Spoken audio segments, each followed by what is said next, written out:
Well, I would focus on the residential space, because this is where we're coming from, and I can give a bit more detailed information about this.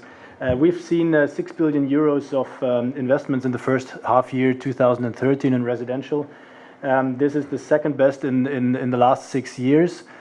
We see even in the residential, the projections are positive, but the demand for core is extremely so. The strong demand exceeds definitely the supply in these core assets in residential, and that's the reason why we now see more and more coming, even international investors coming to Germany, that are more focusing on this value add and opportunistic rises in Germany, simply driven by the fact that there's missing supply on the core stuff, and the prices are rising extremely. If you ask me if we do have a bubble in the residential prices, I would say we don't have. We all have to bear in mind that between 1995 and 2008, the property prices, even on the residential side, were falling in Germany, and they are now just coming back from 2008. They are rising.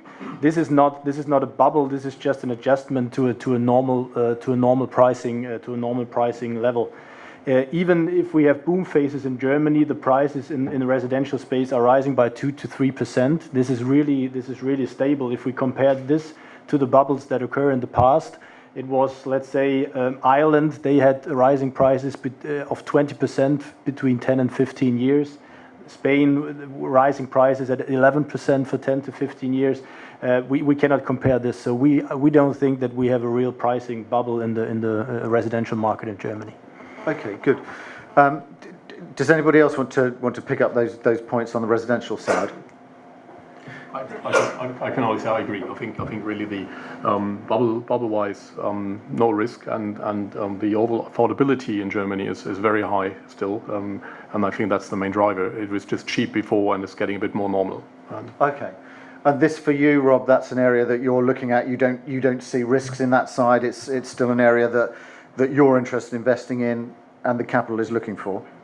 Yeah, I think so. We've been investing in this kind of strategy for a little over 7 years now, but a very focused strategy on the Berlin market alone, and within that market, actually working with a local partner who's only ever really specialised in that market. So quite a niche strategy on behalf of our value add and opportunistic funds that I mentioned before.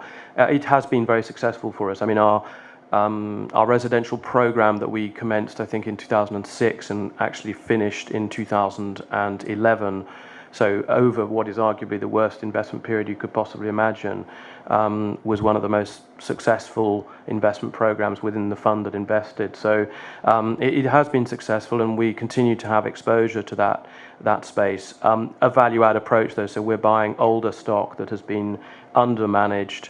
And so whilst we are watching the elections and also the potential implications of that for the rental caps that may come in subsequently to that, our approach is fundamentally one where we're taking stock that we're going to change quite substantially, and so we would expect so I agree with Sascha that we don't expect those changes to have a major impact on our strategy.